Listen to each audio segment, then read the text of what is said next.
Hello everyone, मैं हूं doctor Surabhi Solanki और आप देख रहे हैं मेरा चैनल डॉक्टर सुरभि की प्रेगनेंसी टिप्स। प्रेगनेंसी के दौरान कई महिलाओं को पेट के निचले हिस्से में दर्द की शिकायत रहती है।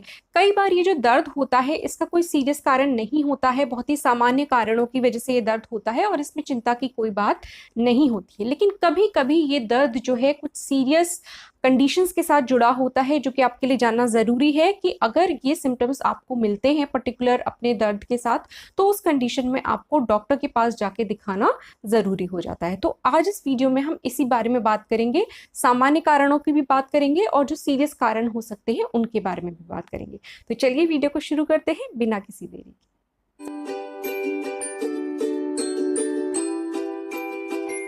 सबसे पहले कुछ सामान्य कारणों की बात कर लेते हैं।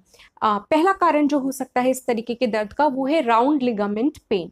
राउंड लिगामेंट एक स्ट्रक्चर होता है या एक टिश्यू होता है जो कि आपके यूट्रस को यानी गर्भाशय को सराउंडिंग स्ट्रक्चर्स जो होते हैं आपके पेल्विक एरिया में उनसे जोड़ के रखता है, आपके यूट्रस को सपोर्ट करता है। लेकिन प्रेगनेंसी के दौरान जैसे जैसे यूट्रस का साइज बढ़ता है तो राउंड लिगामेंट पे भी प्रेशर पड़ता है और वो काफी टेंस्ड होके ओवर स्ट्रेच्ड भी हो जाता है, यानी कि उसमें खिंचाव काफी बन जाता है।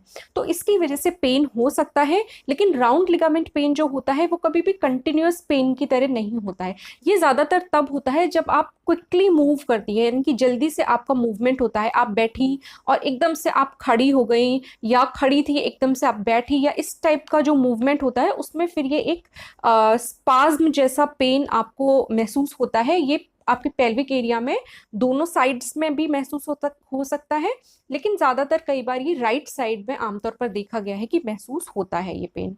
तो इस तरीके से राउंड लिगामेंट पेन जो होता है वो एक सामान्य कारण होता है जनरली प्रेगनेंसी में लोअर एब्डोमेन में पेन का। तो इसके लिए क्या किया जा सकता है? इसके लिए आप ये एहतियात बरत सकती हैं कि जब भी प्रेगनेंसी में आप मूव कर रही हैं, और जनरली ये जो पेन होता है जो मैंने आपको बताया, ये सेकेंड ट्राइमेस्टर में यानी दूसरी तिमाही में और तीसरी तिमाही में इसके होने के ज्यादा चांसेस होते हैं, क्योंकि तब यूट्रस का साइज काफी बढ़ जाता है इस इतने टाइम पे।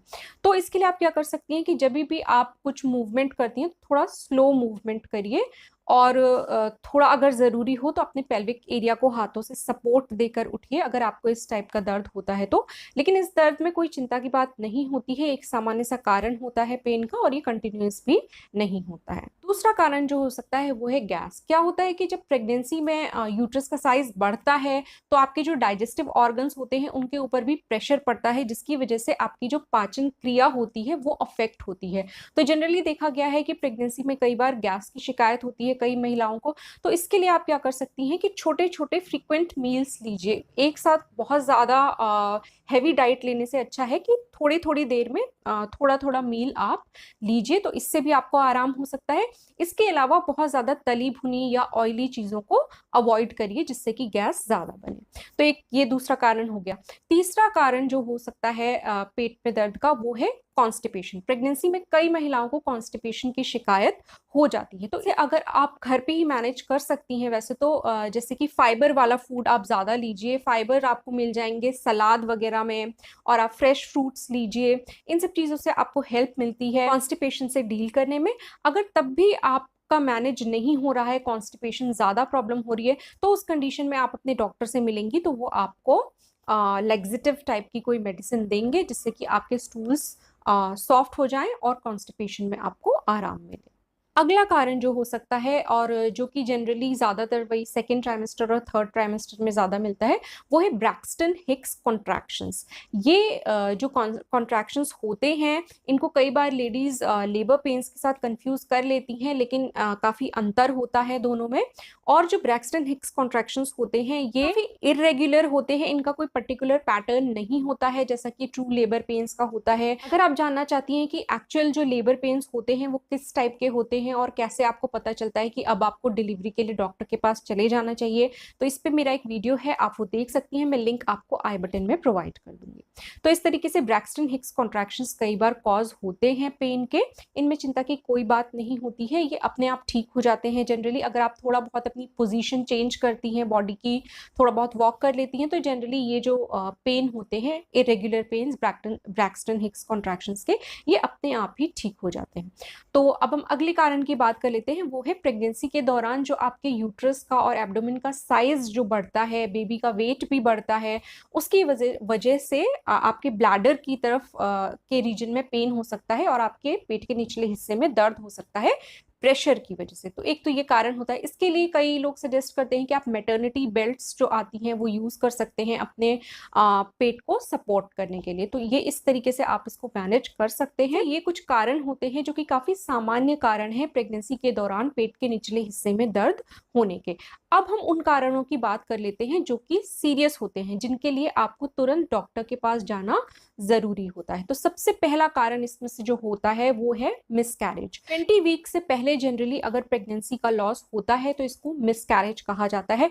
मिसकैरेज में भी जो आपका पेट के निचले हिस्सा होता है वहां पे दर्द होता है, साथ में आपको कुछ और भी सिम्टम्स मिलेंगे, जैसे कि आपको ब्लीडिंग होना स्टार्ट हो सकती है वेजाइना में से, और या फिर स्पॉटिंग होगी, और पेन जो आपका होता है वो क्रैम्पिंग टाइप का पेन होता है, और कई बार सिवियर हो जाता है, हल्का फुल्का पेन नहीं होता है, तेज पेन वहां पे होने लगता है।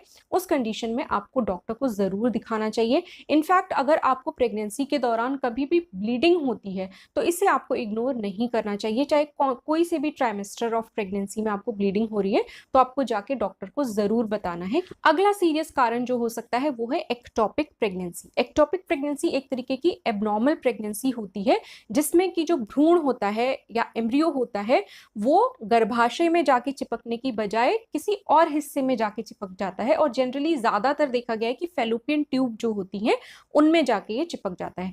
अब ये जो ट्यूब होती है इनका साइज तो इतना बड़ा होता नहीं है, और ना ही ये यूट्रस की तरह स्ट्रेच कर सकती हैं बेबी को सपोर्ट करने के लिए। तो इसमें क्या होगा, अगर एक्टोपिक प्रेगनेंसी होगी तो थोड़े दिन के बाद जैसे साइज बढ़ेगा बेबी का, तो वो जो ट्यूब्स होती हैं वो रप्चर हो जाती हैं, और ये कंडीशन जो होती है मदर के लिए काफी घातक साबित हो सकती है। तो इस कंडीशन में भी क्या होता है, एक्टोपिक प्रेगनेंसी में कई बार आपके पेट के निचले हिस्से में दर्द होता है, साथ में वेजाइना में से ब्लीडिंग स्टार्ट हो सकती है, पेन सिवियर हो सकता है, साथ में चक्कर आ जाता है, और कई बार बेहोशी भी आ जाती है। पेन जो होता है वो कंधों में और गर्दन में भी महसूस हो सकता है साथ में। तो इस तरीके के कुछ सिम्टम्स एक्टोपिक प्रेगनेंसी के होते हैं। ऐसे में आपको अपने डॉक्टर के पास तुरंत जाके दिखाना चाहिए। एक्टोपिक प्रेगनेंसी के ऊपर मेरा एक वीडियो भी है जिसका लिंक मैं आपको ऊपर आई बटन में प्रोवाइड करा दूंगी। अगला सीरियस कारण जो हो सकता है वो है प्री टर्म लेबर, यानी कि फुल टर्म से पहले ही लेबर स्टार्ट हो जाता है और बेबी डिलीवर हो जाता है। ये टर्म जो है जनरली तब यूज किया जाता है जब 37 वीक्स ऑफ प्रेगनेंसी से पहले लेबर हो जाता है या डिलीवरी हो जाती है बेबी की। तो ऐसे में अच्छा नहीं माना जाता है, क्योंकि तब तक बेबी बहुत ज्यादा मैच्योर नहीं होता है। इसके मेनली जो कारण होते हैं जिसकी वजह से जनरली प्री टर्म लेबर हो जाता है, इसमें पहला कारण तो ये होता है कई बार जो सर्विक्स है यानी कि बच्चेदानी का जो मुंह होता है वो इतना स्ट्रांग नहीं होता है कि प्रेगनेंसी को सपोर्ट कर सके, और वो समय से पहले ही खुलने लग जाता है, जिसकी वजह से बेबी पहले ही डिलीवर हो जाता है। तो एक तो ये सर्विक्स की वीकनेस की वजह से होता है।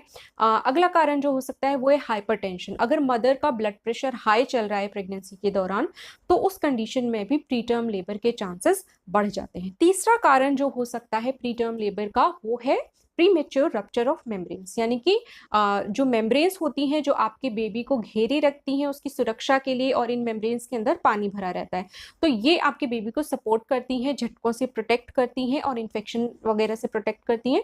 जनरली क्या होता है जब फुल टर्म हो जाता है और आप लेबर में जाती हैं, लेबर पेन स्टार्ट हो जाते हैं, उसके बाद जाके ये जो मेम्ब्रेन्स होती हैं ये रप्चर करती हैं, उसके बाद बेबी की डिलीवरी होती है। लेकिन अगर ये पहले ही रप्चर हो जाती हैं मेम्ब्रेन्स तो उस कंडीशन में फिर प्री टर्म लेबर होता है, जो कि बहुत अच्छा नहीं माना जाता है बेबी की हेल्थ के लिए। अगला सीरियस कारण जो हो सकता है वो है एक मेडिकल कंडीशन होती है जिसको प्री-एक्लेम्पशिया कहा जाता है। इस पे वीडियो मेरा ऑलरेडी है, मैं आपको लिंक आई बटन में दे दूंगी, अगर आपको इस बीमारी के डिटेल्स जानने हो तो आप वो वीडियो देख सकते हैं। तो इसमें क्या होता है प्री-एक्लेम्पशिया में जो सिम्टम्स आते हैं वो ये है कि आपको बार बार हेडेक होता है, सर में दर्द रहता है, आपको अपने चेहरे में और हाथों में सूजन महसूस हो सकती है, अचानक से वजन बढ़ने लगता है, और कई बार देखने में भी प्रॉब्लम वहां पे होती है। तो अगर ऐसी कंडीशन है तो आपको डॉक्टर को जरूर बताना चाहिए। अगली सीरियस कंडीशन जो होती है वो है प्लेसेंटल एब्रप्शन की।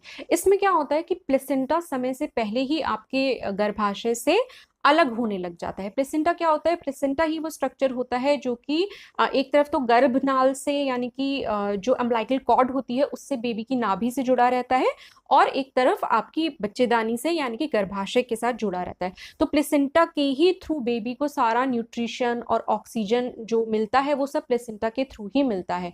और प्लेसेंटा जनरली कब निकलता है? जब बेबी की डिलीवरी हो जाती है, उसके बाद प्लेसेंटा की डिलीवरी होती है। लेकिन अगर ये प्लेसेंटा समय से पहले ही आपके गर्भाशय से डिटैच होने लग जाता है, तो इस कंडीशन में जनरली आपको ब्लीडिंग स्टार्ट हो जाती है प्रेगनेंसी के दौरान, साथ में पेन भी होता है।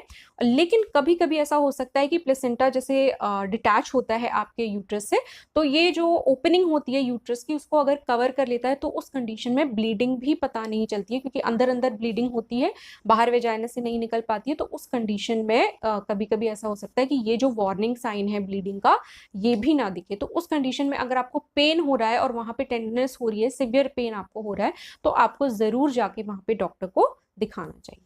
तो इस तरीके से हम कह सकते हैं कि थोड़ा बहुत पेन होना कॉमन होता है प्रेगनेंसी में, लोअर एब्डोमेन में या पेट के निचले हिस्से में। लेकिन अगर ये पेन थोड़ा सिवियर हो जाता है, साथ में ब्लीडिंग भी हो रही है, वेजाइना में से चक्कर आ रहा है, बेहोशी आ रही है, या फिर साथ में फीवर आ रहा है, साथ में दर्द के साथ वॉमिटिंग हो जा रही है, पेन सिवियर हो जा रहा है, तो ये सब कंडीशंस ऐसी होती हैं जिसमें कि आपको डॉक्टर के पास जाके जरूर बताना चाहिए। वहां पे कई बार कोई सीरियस अंडरलाइंग कॉज उसका हो सकता है। तो होपफुली आज का ये वीडियो आपको कुछ अच्छा लगा होगा, काम का लगा होगा। अगर अच्छा लगा है तो वीडियो को लाइक कीजिए और मेरे चैनल को सब्सक्राइब कीजिए। मैं आपसे मिलूंगी अपने अगले वीडियो में, तब तक के लिए अपना ख्याल रखिए।